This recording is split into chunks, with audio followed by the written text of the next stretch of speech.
Dr. Meryl Suffian to introduce our special session speaker. Again, many of you know Meryl from her work previously at the National Center on Advancing Translational Science, and now in her role with the National Institute on Minority Health and Health Disparities. Meryl, again, has been a very strong advocate for meaningful involvement of communities in research, and we're delighted that she continues that charge in many ways. Thank you, Meryl.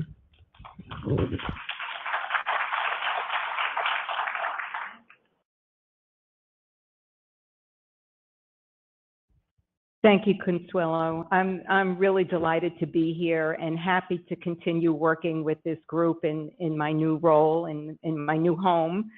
I want to introduce the director of the National Institute of Minority Health and Health Disparities, Eliseo Pérez-Stable. He's been the director now for just 2 years.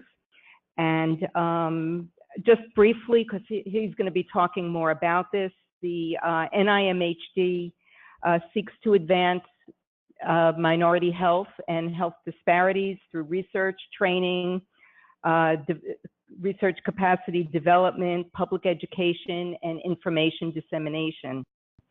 I'm going to keep this very brief because we're beyond our time, but Dr. Pérez-Stable has been leading research in smoking cessation and Latinos for over 30 years, both in the United States and Latin America. Prior to coming to NIMHD, he was professor of medicine at the University of California, San Francisco. He's received many awards throughout his career. He's authored many scientific papers, reviewed articles for professional publications, delivered keynote lectures like he is today, and presentations both at domestic and international conferences.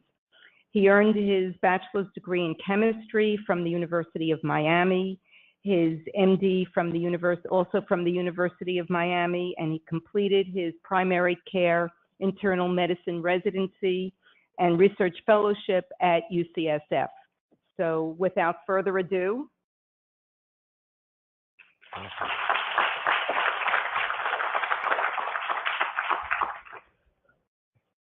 So good afternoon, everyone.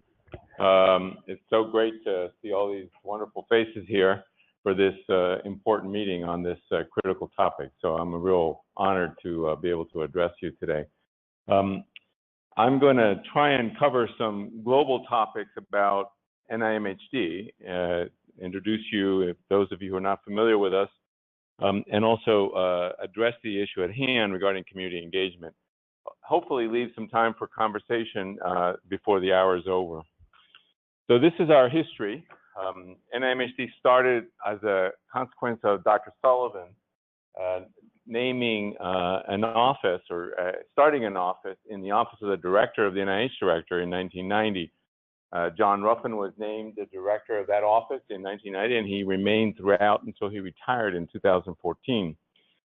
Probably the critical step was in 2000 when, led by Representative Stokes in Congress, the office was elevated to a center. And for those who know the NIH structure, if you're a center, you get a seat at the table. You're now able to generate grants, much like NCATS is a center, or the Center for Complementary Medicine and Fogarty. Those are the 3 centers existing now. And it started a whole process of what would minority health disparities research be about. We're actually honoring Dr. Stokes' memory with an event on October 12th on NIH campus with his family. And Dr. Sullivan will also be attending. Then as part of the Affordable Care Act in 2010, there was many things in that legislation, including a requirement that all the agencies in Health and Human Services have an Office of Minority Health. And the Office of Minority Health already exists in the Secretary's office. NIH had the center, and we were, as part of that, elevated to an institute. And then offices were established at FDA and CDC and HRSA and SAMHSA if they weren't already in existence. I think CDC already had one. In 2014, Dr. Ruffin retired. Yvonne Maddox became acting director. and then I started on September 1 of 2015. Our budget this year was $289 million, although we didn't have a budget till early May, and at least the prospects for next year, based on the recent discussions in Congress, look good for a slight increase that we get. So our mission is dual in a way. So we're interested in minority health and health disparities, and to distinguish those two areas, minority health is everything relates to race, ethnic minority groups in the U.S., whether the outcomes are good or not good. And this is both in terms of improving health, keeping it well, or making it even better, as well as understanding mechanisms and advancing knowledge. And I think there's tremendous opportunity as we have advanced science has reached the point where there is the complexity of the human organism and our systems are becoming more aware that we need all scientists at the table. We're also mandated to look at health disparities. So these are outcomes that are worse in disadvantaged groups. And I'll go over the definition for that. And of course, using that knowledge to develop interventions to reduce the disparities. We have a very small training portfolio. We hope to expand that or evolve that in some ways, but we are totally committed to diversity of the workforce. I'll dwell on this a little bit going forward, and work closely with other institute directors, as well as Hannah Valentine, who's the Chief Diversity Officer at NIH and was named about a year before I started. Minority health definition, I went over this already. So anything that relates to minority health, and we really endorse the idea that a common bond is being subject to discrimination historically. Now, it isn't all in a similar dose. Obviously, the legacy of slavery is one that the United States owns and has lived with for a long time. So were the wars against the native peoples of North America in the 19th century. But all minority groups have suffered in some regards to discrimination, and I think recent events have supported that. As far as the racial ethnic groups, this is what the Office of Management and Budget lists. 2020 may see some slight changes. This is the official names that are used by government. They're all capitalized. African American or Black, Asian is particularly problematic because of the heterogeneity of the areas, and people from South Asia technically are very different from people from East Asia, but I don't think they're going to change that. American Indian, Alaska Native, and Native Hawaiian and other Pacific Islanders are very small populations, often dispersed or isolated, either because of rural location or geographic areas. And if Pacific Islanders are not Asians, and I think that's a message that we need to keep repeating. Frequently see lumped together as Asian/PI, and they're not the same race. Latino or Hispanic is not a race, it's an ethnicity. It is heterogeneous, but I believe more similarities than differences, particularly in this country. And as an ethnic group, we've now measured it the same way since 1980. Now, there is a proposal. The white does not mean European only. People from the Middle East are white. And there is a proposal for the census to put MENA, or Middle Eastern/North African, on the options for 2020 as a separate option. So we'll be a second ethnic group.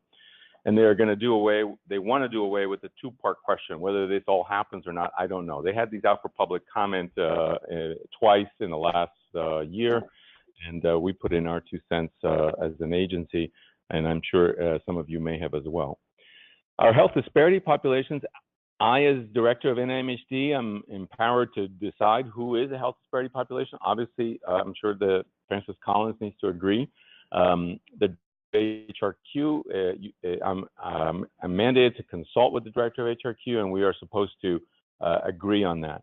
So racial ethnic minorities, less privileged socioeconomic status of any race, so poor people. I say underserved rural residents to emphasize that we're still looking at poor as well as minorities who are in rural areas, but have unique characteristics. And then last year in October, we declared sexual gender minorities a disparity population for NIH research purposes. And that got through the department, I think in large part because of the persuasion that they're subject to discrimination in society as other minority groups and poor people have been. There's precious little data on outcomes, long-term outcomes for sexual gender minorities, and this is one of the priorities I think the research community needs to address. So we're interested in poor health outcomes attributed in part to this social disadvantage, but not exclusively in these populations. So the fact that white men still have higher rates of heart attacks is not of interest to us. That's not a disparity. And I think if you have any questions about that, I'm happy to address them. Now, I mentioned poor, and you said one of the challenges of the research is how do you measure this? This is a list of how some different groups have done it. My own personal preference is to use education as a simple one-question item that you can get years. It's imperfect, but it's fairly robust across the lifespan as opposed in adults, as opposed to income, which varies quite a bit. It usually comes down to wealth, which is very hard to measure, and very few data sets actually have that. And to put the example of two physicians, one was first in his family to go to college, makes the same money as another physician, same education, who's a third-generation homeowner in San Francisco, where property prices have doubled every 10 years. So you can see the difference there, even though with any survey, you would say they're exactly the same. And I think we've done a better job of measuring race, ethnicity, and people still argue about some things. We do not a very good job of addressing social class in any of our human research. And I think this is an emphasis that we should all do. If anyone raises this, why bother? This slide should convince anyone who's a scientist or data-driven, or who's a regular person who can look at bars. So if you're poor, you can see this, I think I can use the mouse here. You can see this under 25,000, and the recent, I read in the sort of internet newspapers, the poverty level in the US was defined as less than 20,000, I think. So this is even a little bit above poverty. Your mortality is 3 times, your all-cause mortality is 3 times, and if you are over 115,000. And mind you, you all know that 115,000 is not wealthy. It depends on what area of the country. You may be okay, but you're not wealthy. It's not the 1%. And the median income was reported as the highest ever. It's around 59,000. So you can see even that gradient is double the mortality. So this is a powerful predictor of health. And we've known this for a long, long time. And I think this is an important issue that we need to measure in all our research. There are many other social determinants. This is just a list of some, and particularly immigrants, national origin, background, geographic location. There's been a surge of information now about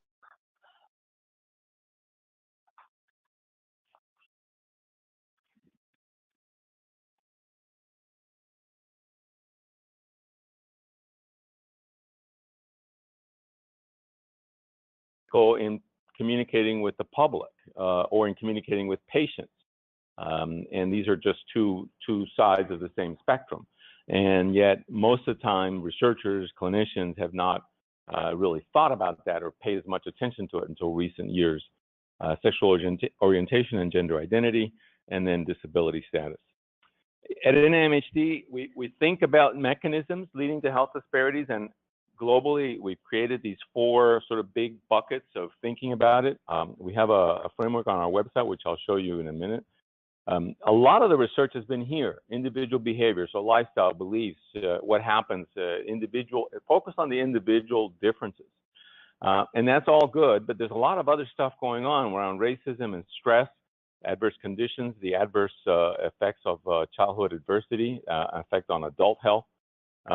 Biological process in the last 20 years, I would say, has exploded with information to a degree that no one really can keep up with it. And yet the social, behavioral, population, clinical scientists have to stay connected to this. It is absolutely necessary. So 40 years ago, people would say, well, I'm measuring this. It's a psychologist, and they got great results. And they said, and the biologist would say, well, I don't know what that means. I can't measure anything that reflects that. Well, guess what? Now we can. And it's between epigenetics and genetic differences that have gotten the most play, but also what happens with stress indicators and inflammatory markers, telomere length, Brain imaging is becoming an incredibly powerful tool at seeing activation of the brain at different phases of life. And the biologists, the basic scientists, and the basic researchers, we have to be there to ask the question, well, what about differences by race, ethnicity? What about differences even by gender or by socioeconomic status? And I think the moment is now to get on that train. The most recent experience we had was around extracellular RNA, which is still very much at a very basic level in a common fund program at NIH, but this is coming. And so I think we need to do that. Similar to biology, the data, the empirical evidence on the importance of the built environment or the physical environment has exploded in the last 20 years. Try to find articles prior to the late 1990s that talked about place and health, and you won't find very many. It really has taken off completely. And so the importance of where you live, are the windows broken, or is there trash on the street? Is it safe to walk? Do you even have sidewalks? All of these factors that scientists began to incorporate into public health science and the behavioral science. Of course, all the mobile technology has made that even more interesting. And the cultural environment which we've known about for a longer period of time, is also critical to keep in mind here. So the idea that actually when you talk to people, when you have social support, you actually do better health-wise. And we've known that for a long time. And how do you blend all these things together?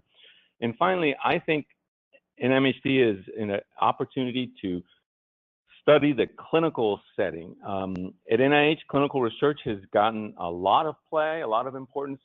We treat people with cancer, with immunotherapy, and save their lives or prolong their lives in ways that were unimaginable 20 years ago, and kids, and it's really compelling. Big clinical studies on cohorts and disease focus from NHLBI, from all variety of other institutes. But what goes on every day in an office, in a practice, or in an emergency room or in a hospital has not been of great interest to any particular NIH institute. There is research. And we want research to be in that space that's focused around minority health disparities. I do think a lot of disparities can be ameliorated or generated in the clinical setting, in the laboratory of doctor, clinician, patient communication. We put this framework on our website to sort of express our interest and our complexity, really, of the kind of research that we are focused on. And nobody's going to do everything. And I think investigators just say, well, we're here, we're there, and how does this relate to this other mechanism over there?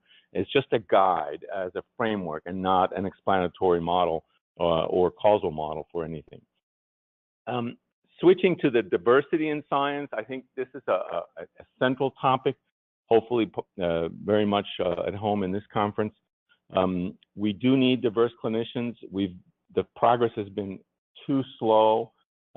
In 2015, I don't have a slide showing the data, but somewhere around 12% of medical school graduates are either Latino or African American. And if you add the American Indian and the Pacific Islanders, it just barely bumps it up about 0.5%.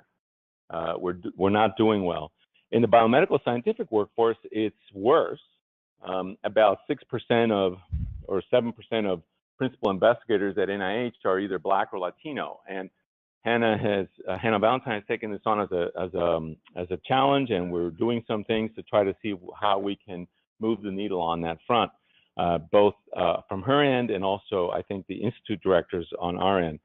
And then we absolutely need to have our populations engaged in research. Precision medicine, which is now called All of Us, was one example, but any clinical research. Otherwise, if we're not there, we won't know. And if we don't know, there's nothing that can be done about anything. Now, this is a data that's dated from fiscal 15 on principal investigators from NIMHD by race ethnicity. This data, by the way, is delinked from the review, so it's not something the reviewers have or that we even have when we make funding decisions. It's a separate database. It's kept confidential, although most investigators actually report it. And then all of NIH compared to NIMHD. Now, all NIH is actually R01s. Ours is all grants because we can have enough R01s to really be comparable. So we think that perhaps NIMHD is a way of diversifying more workforce. And I'm really proud of when we have principal investigators like Consuelo Wilkins, who come from underrepresented minorities and lead in the state-of-the-art science. So inclusion of diverse participants, for a long time, people said, well, we'll be nice, so we'll have some people of color in our study. But it really is not about being nice or being, politically correct, as some would argue. It's really about science.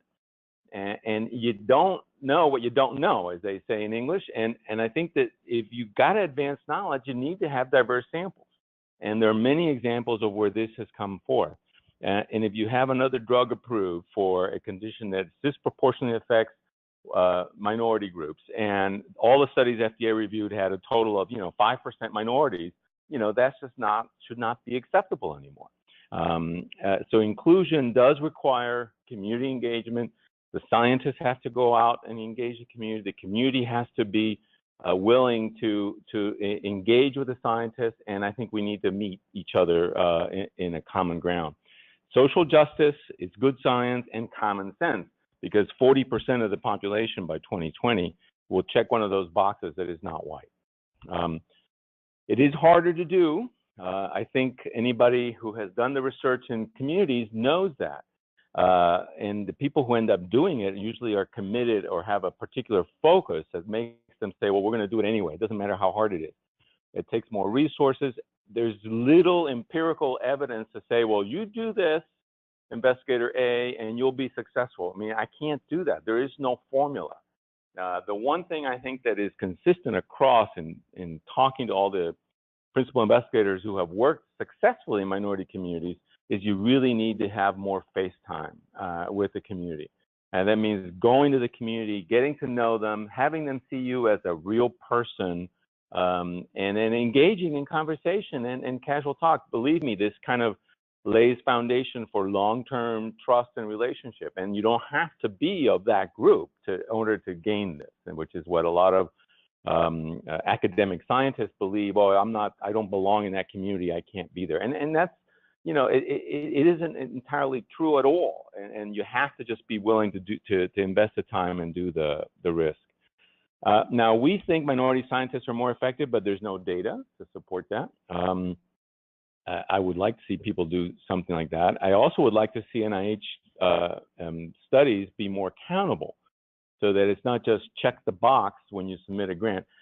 In all the years I sat on advisory council at NIA, National Institute on Aging, for 4 years, I never saw much of any rejection of a grant or saying, oh, we have a worry about this grant because they didn't really say they were going to recruit any minorities.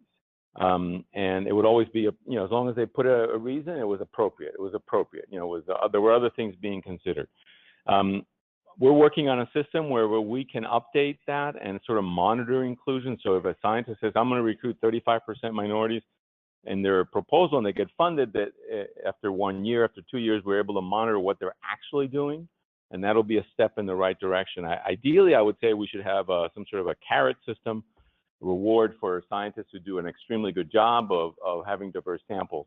And there are great examples of great studies that have done this, but it's not as frequent as it should be. And one thing we need to really combat is the myth that these barriers are insurmountable. Some people just give up because it is harder, and they just say, well, I got to get my sample, so I can't really expend the extra effort to do this. Now, this is minority enrollment at NIH in clinical research. These are reports that have been done by our Office of Extramural Research in the director's office. You can see that it isn't all that bad. If you look at a cross-sectional sample, 28, 26%, it's been stable, hasn't been going up. And you can see the proportion who are Black, American Indian is small, Asian, Latino, and Native Hawaiian Pacific Islander, and then this unknown group, which people don't report it or they're not asked. So these are imperfect data. They're just cross-sectional samples. So you can have one study that has 16,000 Latinos, like the Hispanic Community Health Study or Study on Latinos, and that'll boost up the numbers, or the Jackson Heart Study or the Strong Heart Study. And it doesn't monitor by different conditions. So I think there's ways to go. So we're starting off better than we are with the profession, that's for sure. But we do need to continue to monitor this and make progress. Important message for the scientists is not every study needs to be powered. Everybody thinks, well, I can't have enough African Americans in my study to be able to do a test of difference by stratified by race, ethnicity. And so, well, you don't need to do that. Just make sure you have some. And the reason for that is that unless the epidemiology drives you to say we need stratified sample, in which case you power the study to do that, like let's say the diabetes prevention study, then you won't ever find out if there are going to be big differences unless you have some people in the sample. And I think this is the message that investigators need to hear. Not every study needs to include all groups. Obviously, in your area, you may have limited diversity of people you can recruit. Participants need to be somewhat more representative. And for us to begin to see there's a hint that there might be something going on in this particular condition, we should then do another study where it is powered by race, ethnicity. These are just a small list of some examples of where we have seen big effects of race, ethnicity that have been observed and supported by empirical data. If you smoke cigarettes, the nicotine gets metabolized to cotinine, and in fact, by race, ethnicity, you define different cut points of what defines a biochemical smoker. If you're Mexican, if you're Latino, or Mexican, Latino, white, or African American. And this is actually as a research tool, but it is clearly shown that there are different cut points. Similarly, you probably know about the BMI cut points. A lot has been made about screen at 23 for Asian Pacific Islanders for diabetes, because at a lower BMI, they have higher metabolic risk. What has not been talked about very much is that actually for both Latinos and African Americans, the optimal BMI cut point is probably 28 based on mortality data, but nobody's saying to screen at 28. Smoking intensity on lung cancer, differential effects of if you smoke 20 cigarettes a day and you're African American, you're higher risk of developing lung cancer than if you're white or Latino or Japanese American, and no one understands why that is. These are observations that need to be addressed. Alzheimer's disease mortality is different by race, ethnicity. Just actually only a couple of studies that have been done on this. This came out of the Northern California Kaiser. A group in UCSF found a gene that protects Latinas from breast cancer, and this gene is linked to American indigenous background. So women who had American indigenous admixture had a 40% lower chance of developing breast cancer if they had this gene, and this gene was present in 15% of the women. So isn't that interesting? And we asked that question because the epidemiology for years has shown lower rates of breast cancer. So why is that? And people start looking at why. You have the various other models in cancer that can look at this. Patients with diabetes in the Kaiser system who are either white, Latino, African American, or Asian have different rates of heart attacks and end-stage renal disease. Even though they all have diabetes, they're all in the same system, so similar care, but yet all the minorities tended to have lower rates of heart attacks by about 20–30%, and all of the minorities had higher rates of chronic kidney disease by about double. So we don't understand why that is. And then there are a number of pharmacogenomics studies. Clopidogrel, which is Plavix, it's a very now first-generation antiplatelet drug after aspirin, doesn't work in Pacific Islanders very well. So over 50% did not respond to clopidogrel. We did not discover that until after the drug was marketed, and marketed heavily in Hawaii, where a lot of the people are Pacific Islanders. APOL1 is a gene that's predominantly in people of African ancestry that increases the risk of chronic kidney disease.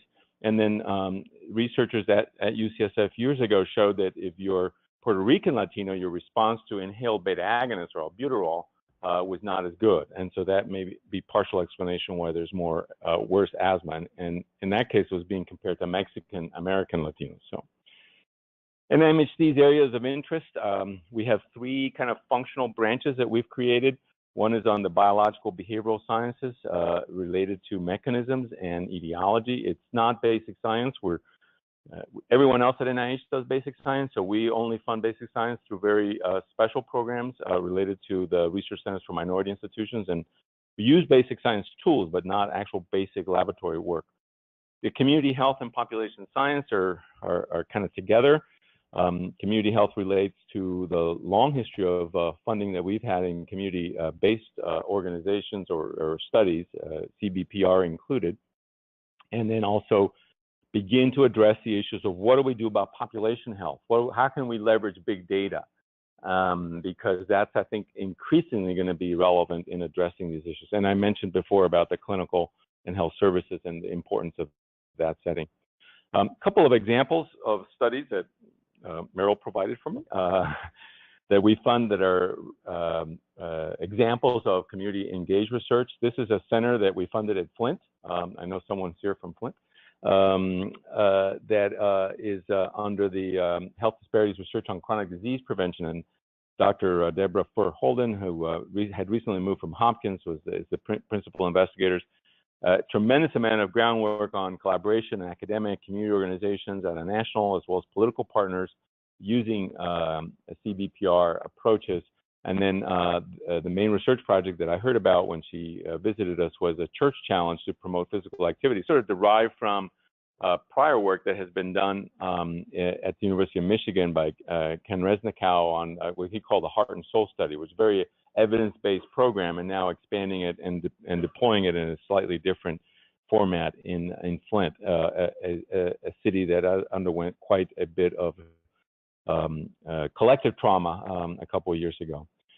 This is a study in Miami funded to Dr. Olvin Carrasquillo, who is in the University of Miami in general internal medicine, to improve the health of South Florida's vulnerable populations through collaborative participatory research. I have visited them, and so I'm familiar with their setup. They are interested in using a lot of community health workers, and we've evolved to the point where different levels of facilitators, community health workers, and I think this is where community engagement really has made a huge contribution to our understanding of how we can apply this, and I'll come back to this. But they want to screen 4 different health conditions: HIV, hepatitis C, colorectal cancer, and cervical cancer in a non-clinical setting. They already did the study showing that women can do their self-PAP test, and it can be acceptable and effective in terms of the valid results. This had also been done in some countries in Africa. Hep C and HIV, presumably with on-spot testing, and then colorectal cancer, of course, with the fecal occult blood test. Let me switch to talk about racism, sort of a topic no one likes to hear about. But I think, again, this is an area that has made progress in our understanding of what this means in our research. So think of racism discrimination as a model of chronic stress, and then try to capture these. These are 3 dimensions that I put on this slide just to sort of to make the point, illustrate the point. So most people talk about racism or discrimination in terms of the first one, interpersonal. You are followed in a store, someone calls you a name, the variety of different circumstances where you feel you walk in somewhere and everybody's looking at you. Who's you? What are you doing here? You don't belong here. That kind of stuff. And that has been the most studied. There are good measures for that. Nancy Krieger, David Williams, others have developed measures that are reasonably reliable that you can administer. They're longer and shorter ones, but I think you can get them as short as about 10 items. And these are the most common. Structural racism, on the other hand, is something that until very recently, I kept asking myself, well, is this really a research construct or a systems construct? I mean, is it something that we can actually measure or get our head around it on a research side and see what its effects are on populations or individuals and their health?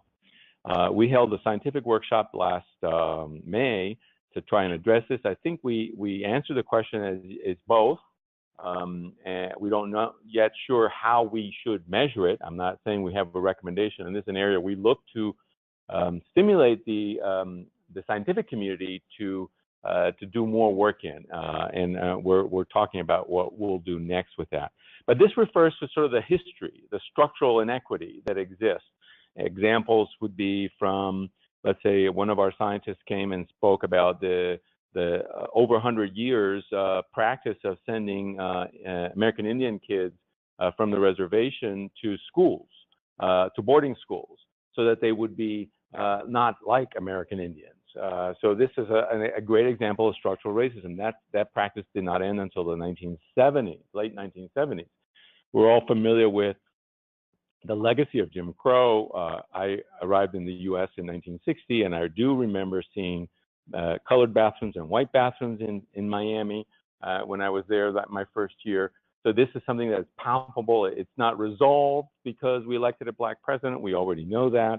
And I think these are all the kind of history of culture and institutions, practices that have existed for literally many, many years that are important for us to deal with. Not denying them, not saying we have a solution, not saying, oh no, we're over. I mean, it's really a matter of talking about it and being able to move forward and not do other things. And then the hardest area is internalized. These are individuals who say, I'm never been a victim of racism. No, I've never had any discrimination against me. But what they've done is internalized it in a way that it affects their health. And they have perhaps biological responses that we may or may not be able to measure yet, may lead to epigenetic changes in their interactions with the environment. And so this is, again, another area that I think needs attention. A snapshot from the Kaiser Family Foundation asking a large sample of Americans grouped by race, ethnicity, as you can see there in the last 30 days, were you treated unfairly? And the first column percent is anywhere. So 53% of African Americans say that something like this happened to them in the last month. So this is not a rare event. Over a third of Latinos experienced it. May have different flavors in the Latinos, but it's there. And 15% you could say is the reference point for whites. The right column is in healthcare. So even in our healthcare setting, our minority patients are more likely to perceive discrimination compared to their white counterparts. This is, again, a list of some of the biological measures that in minority health disparities research, people are trying to address this. There's been a long history of studies of cardiovascular reactivity related to anger, to adverse events, related to blood pressure changes, and now people are going back to this and sort of looking at this. This is often done back in the 1980s by psychologists. But blood pressure, glucose homeostasis with hemoglobin A1C, lipids, the inflammatory axis, including cortisol, which again is been around since I was in medical school, and then grouped together as allostatic load. I mentioned telomeres. Sleep is another important outcome and predictor, perhaps. Perhaps some of what we see in adverse health events is poor sleep, effects of poor sleep. We've never paid, we always say, oh, you got to sleep more. Oh, yeah, it's kind of nice, you feel more rested, but it's actually an important, biological function of our human body. As one of my colleagues at NIH says, it's when you wash your brain. You kind of clean it up when you're asleep, and if you don't sleep, you don't clean up the brain. So, and then all the brain imaging stuff I mentioned. As I wind down, I just want to show you some data of things that I think are encouraging in some ways. A lot of play about decreased life expectancy in the U.S. a couple of years ago. All of that decrease was from poor whites. People in the upper middle class, and wealthy did not lose life expectancy. So white life expectancy is flatter because poor people have lost life expectancy. On the other hand, blacks, who actually, as you see, the gap is still substantial, have improved at an unexpectedly high rate. So in the year 2000 to 2014, African American life expectancy increased by 4% annually, when the projections were 2%. That's what you expected, sort of, as society sort of continued to progress in the right direction. And this is taking, the Great Recession into account. Latinos continue to defy any rational explanation. They have the longest life expectancy, adverse socioeconomic status, and this is now very consistent. No one argues about the data not being accurate, so it is what it is. And then American Indian, Alaska Native, and Native Hawaiian data, these are not published by CDC yet. This was presented by one of the census scientists, and it's really startling how low it is. And they're not national data, but they're trying really hard to generate national data for the small populations as well as for Asians, which I don't have any preliminary results on that, but I think that's probably more likely to come sooner. But the other small populations will be a little bit more delayed. This is bearing down on African American mortality. This was published in MMWR. You can see that for older people over 65, there's actually a crossover. And actually, African Americans do a little bit better in mortality than their white counterparts after 65. And isn't that interesting? Even though there was a big gap as recently as 18 years ago. And in the younger age groups, there's still a gap, but much narrower than it used to be, including in neonates. But it's in this midlife, this 50 to 64, where we see a persistent gap that hasn't narrowed as much. And it's an area of opportunity. There's a lot of potential for improving things, even at age 50, I may say. And then most recently, stroke deaths were reported. Again, a lot of concern about, oh, the rates are not going down as fast as they used to. Oh, maybe we've kind of reached a nadir until the next breakthrough. You know, we can't keep expecting everything to always get better if we don't know all the causes. But you can see this remarkable progress. And what is it about stroke? Well, we know what to do with stroke. We know that you have to control blood pressure. You know, you have to control vascular risks and not excess alcohol. So and we've gotten better at treating. So these are death rates of stroke. We've gotten better at identifying early signs of cerebral vascular insufficiency so that we put people on appropriate therapy earlier rather than wait till they actually have a stroke and have a deficit.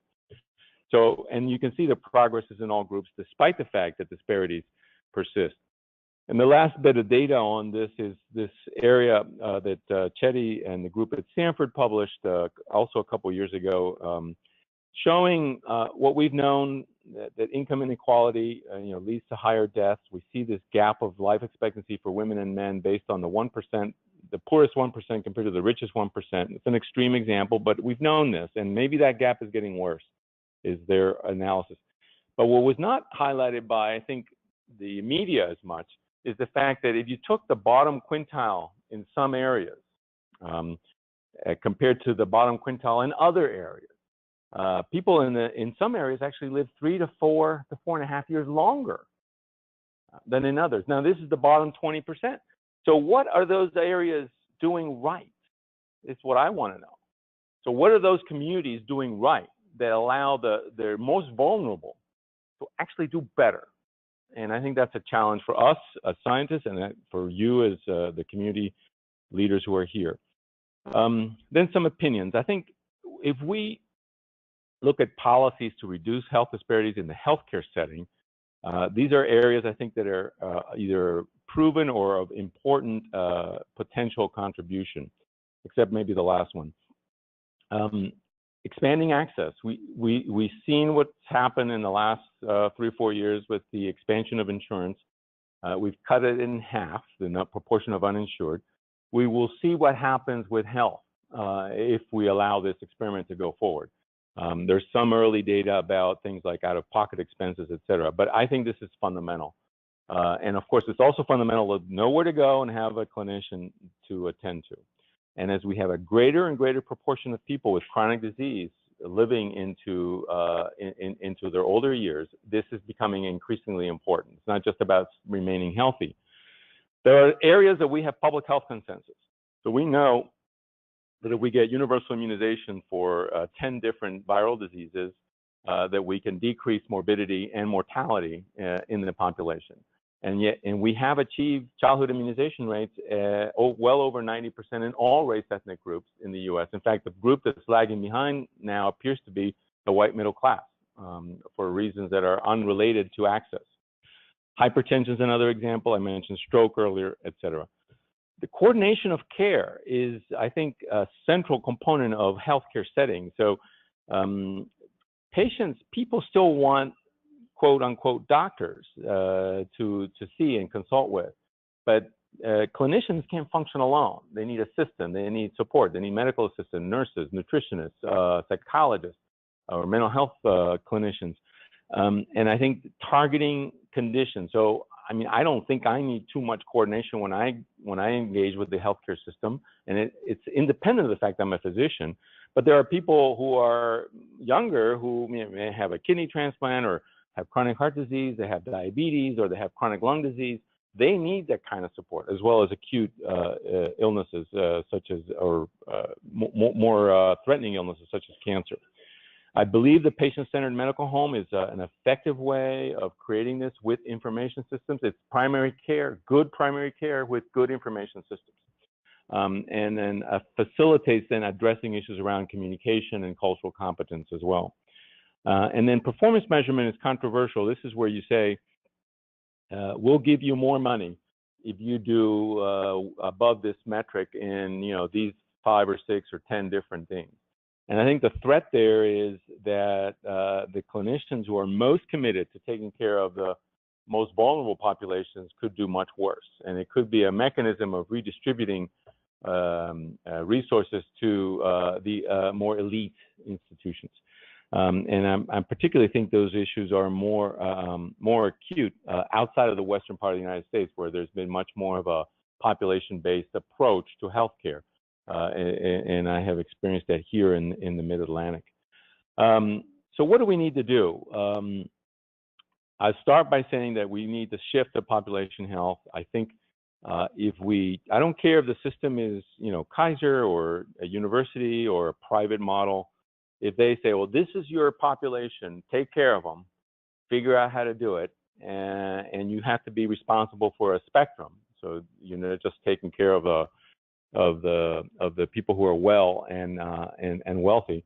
I think that's an approach that can work. It doesn't have to be on a statewide level or a citywide level or a countywide level. It can be by systems. And this is what the Accountable Care Organization ideal was when the ACA was implemented. I think this is a model that can work.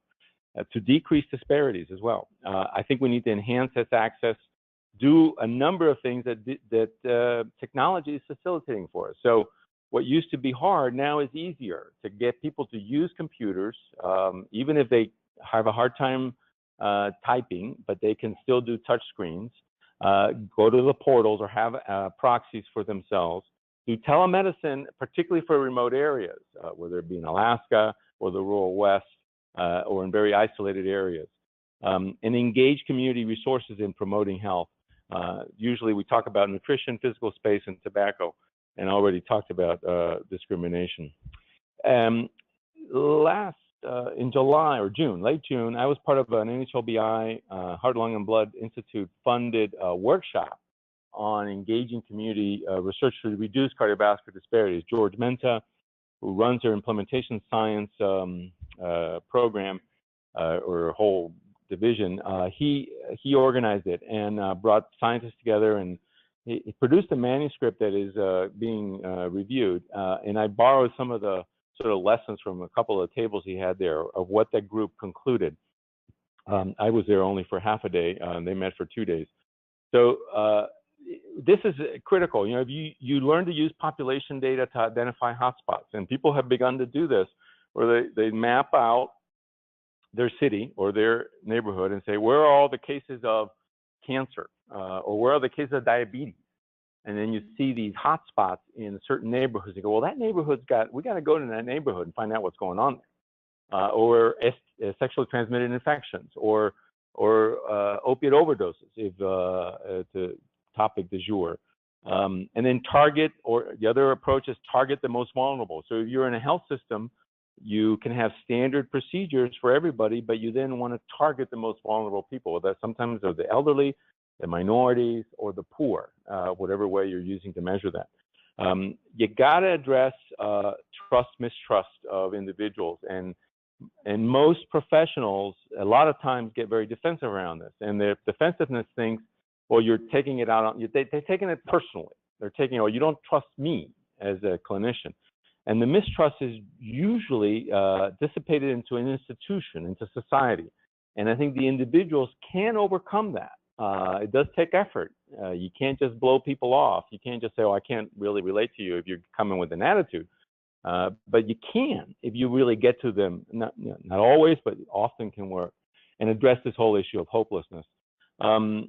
and then also recognize the good things, the resilience that exists in communities. I think this is really important. It's not all about how bad we are.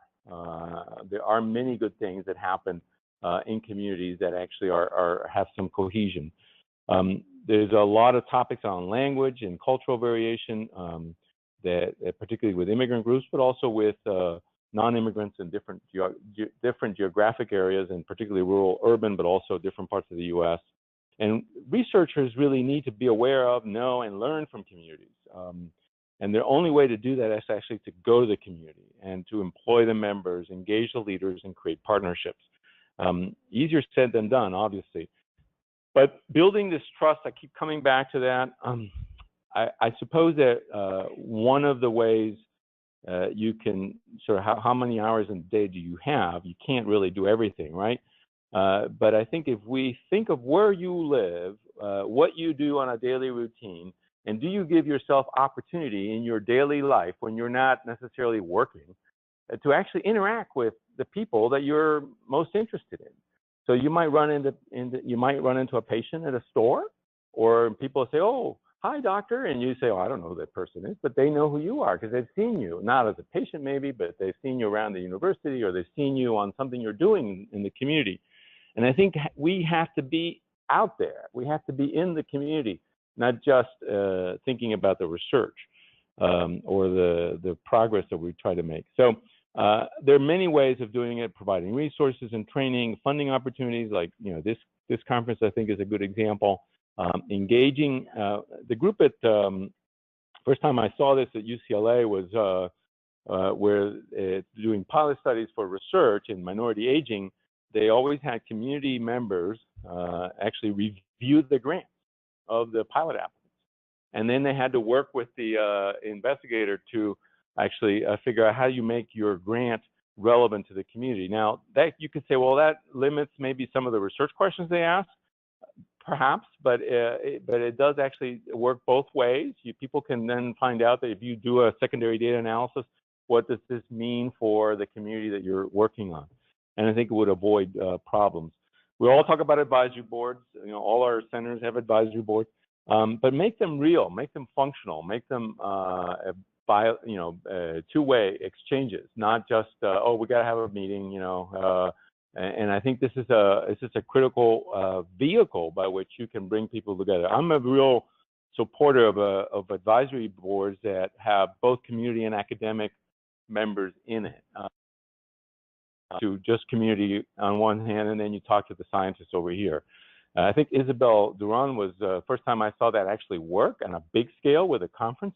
But in our advisory boards prior to that, we had done that, and I think it takes a while to kind of get that to work, but it's really it pays a lot of benefits. And then using evidence-based interventions and figuring out always how things can be sustainable. I'm going to just put this up and not dwell on it. Training the next generation. We know there's a tremendous amount of effort. And I want to end with a thank you. And I maybe think we have a little bit of time. No, not much time for questions. Thank you very much.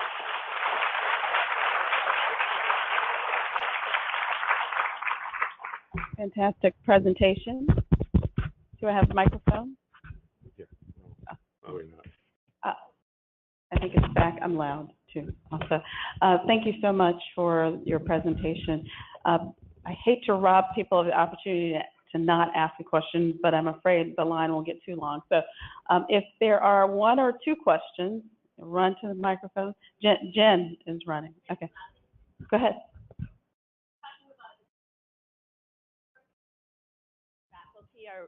Thank you. Research faculty is one role that needs diversity, but there's also research coordinators, research project managers, other staff positions within research teams. And I wondered if your institute or other NIH institutes have programs that are addressing workforce pipeline for a full research team, not just faculty. What a great question. I don't think our institute is doing that at all. I think when I was at UCSF, that we saw that as a sort of responsibility of the institution and the academic units. So like the Cancer Center would do that, and the CTSI would do that within the institution. But it's really an important point. I don't even know the data on the diversity of that workforce, sort of research coordinators. I know that, like in clinical trial coordinators, there's very little diversity. But in outreach, community outreach workers, people do go to the community and hire people from those communities to do that work. But I think that's a great point.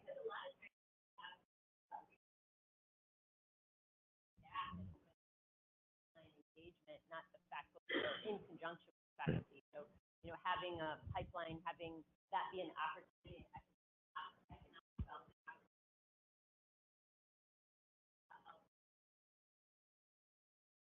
You're absolutely right.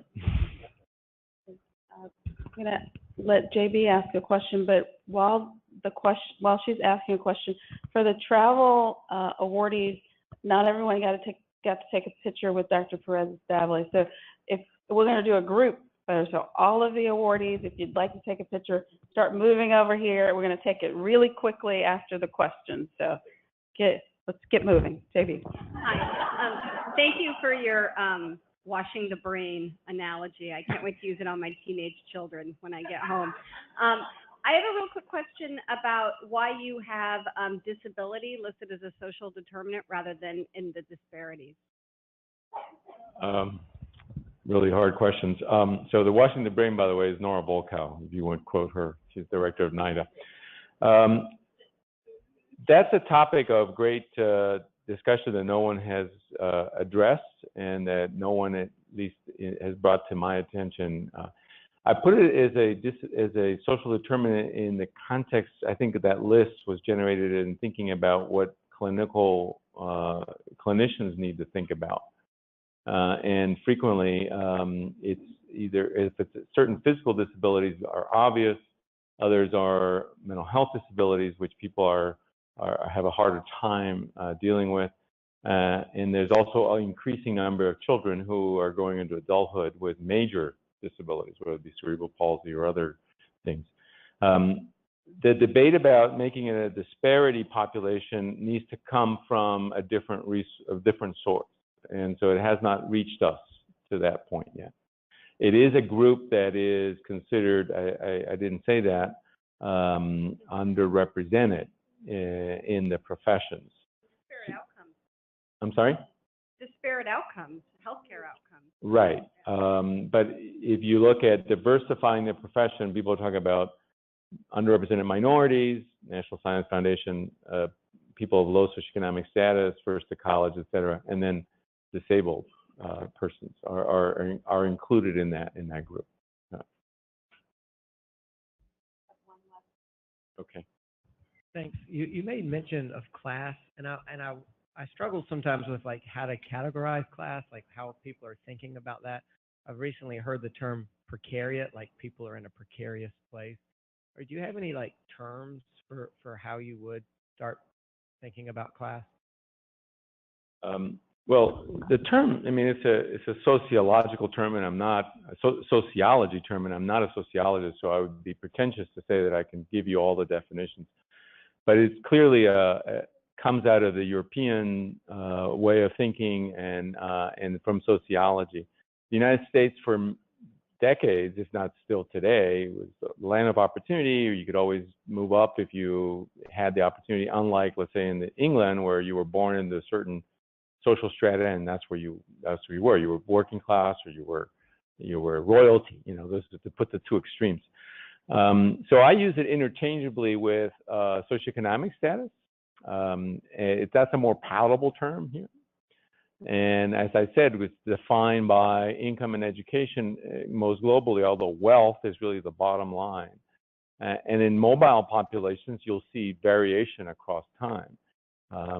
Just like the example I gave you about the two physicians, there are also immigrants are mobile. They often come here with a higher level of education and frequently have a downward mobility in their socioeconomic status in this country. Sometimes not. Sometimes they stay the same or go up, but that's not uncommon. So this whole issue of how social movement across, especially among immigrants, is the theory of they use the term segmented assimilation of how individuals move across that. I think is a much more a better explanatory model than just talk about acculturation, for example.